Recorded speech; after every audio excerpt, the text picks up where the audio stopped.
नमस्कार दोस्तों, मेरी अनमोल कहानियाँ में आपका एक बार फिर से बहुत बहुत स्वागत है। दोस्तों, आज हम जानेंगे शिव जी के 11वें अवतार हनुमान जी को आखिर कैसे मिला था वानर रूप। चलिए इसके बारे में जानते हैं।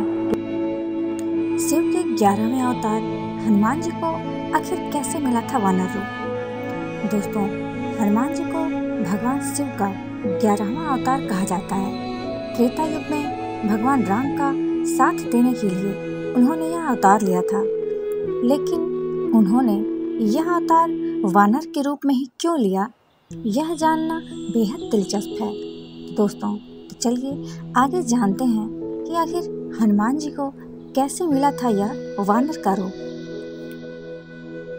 हनुमान जी पवन पुत्र भी कहे जाते हैं और वानर राज केसरी के भी पुत्र भी हैं। हनुमान जी के वानर होने का रहस्य उनकी माता के जीवन से जुड़ा है। असल में उनकी माता अंजनी अपने पूर्व जन्म में इंद्रराज के महल में एक अप्सरा थी। उनका नाम पुंजी कस्थला था। वह बहुत आकर्षक और चंचल स्वभाव की थी। एक बार चंचलता के कारण उन्होंने तपस्या में लीन एक ऋषि को वानर समझकर उनके साथ अभद्र व्यवहार कर दिया। तो ऋषि ने क्रोध में उन्हें श्राप दिया कि वो वानरी का रूप धारण कर लेंगी। श्राप सुनकर पुंजी कस्थला को बहुत पछतावा हुआ और उन्होंने ऋषि से क्षमा मांगकर श्राप को वापस लेने के लिए विनती की।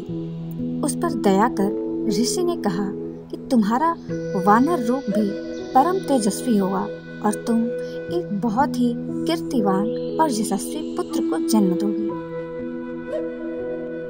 पुंजी कस्थला ने अपने श्राप की कहानी देवराज इंद्र को बताई। उसने बताया कि ऋषि ने मुझे श्राप दिया है कि जब भी मुझे किसी से प्रेम होगा तो मैं वानर का रूप धारण कर लूंगी और मेरा ऐसा रूप होने के बाद भी उस व्यक्ति का प्रेम मेरे प्रति कम नहीं होगा। इंद्रदेव ने जब उसकी बात सुनी तो उसे धरती पर जाकर निवास करने की सलाह दी। उन्होंने कहा कि वहाँ तुम्हें एक राजकुमार से प्रेम होगा जो तुम्हारा पति बनेगा। विवाह के पश्चात तुम शिव के अवतार को जन्म दोगी और इसके पश्चात तुम्हें श्राप से भी मुक्ति मिल जाएगी। इंद्र की सलाह मानकर पुंजी कस्थला अंजनी के रूप में धरती पर जाकर निवास करने लगी।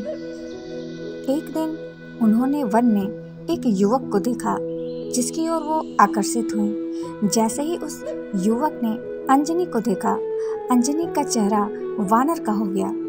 अंजनी ने डर और शर्म से उस युवक से अपना चेहरा छुपा लिया। जब वह युवक उनके पास आया तो अंजनी ने देखा कि वह युवक भी वानर रूप में ही था। उस युवक ने बताया कि वह वानर राज केसरी है। उसका चेहरा वानर का है, लेकिन जब चाहे तब वह मनुष्य रूप धारण कर सकता है। दोनों को एक दूसरे से प्रेम हुआ और दोनों विवाह के बंधन में बंध गए। विवाह के कई सालों के बाद भी दोनों संतान सुख से वंचित रहे। तब अंजनी मातंग ऋषि के पास पहुंची और अपनी पीड़ा बताई। मातंग ऋषि ने उन्हें नारायण पर्वत पर स्थित स्वामी तीर्थ जाकर 12 वर्ष तक उपवास करके तप करने के लिए कहा। अंजनी की तपस्या से प्रसन्न होकर वायुदेव ने उन्हें वरदान दिया कि तुम्हें अग्नि, सूर्य, स्वर्ण, वेद, वेदांगों का मर्मज्ञ और बलशाली पुत्र प्राप्त होगा। यह वरदान मिलने के बाद वह शिव जी की तपस्या करने लगे। शिव जी ने प्रसन्न होकर उन्हें वरदान मांगने के लिए कहा तो अंजनी ने कहा कि उन्हें ऋषि द्वारा मिले श्राप के विषय में बताया और कहा कि इस श्राप से मुक्त होने के लिए मुझे शिव के अवतार को जन्म देना है। इसलिए हे महादेव, कृपया आप बाल रूप में मेरे गर्भ से जन्म लें। शिव जी ने अंजनी को आशीर्वाद दिया और उनके गर्भ से बजरंगबली के रूप में जन्म लिया। इस प्रकार हनुमान जी ने भगवान महादेव के 11वें रुद्र अवतार के रूप में माता अंजनी के गर्भ से जन्म लिया और उन्हें वानर का रूप मिला।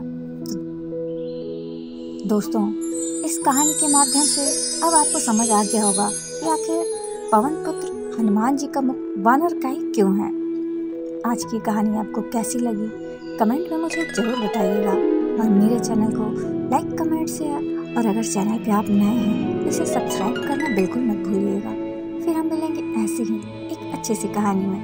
तब तक के लिए अपना ख्याल रखें। जय श्री राम, जय हनुमान।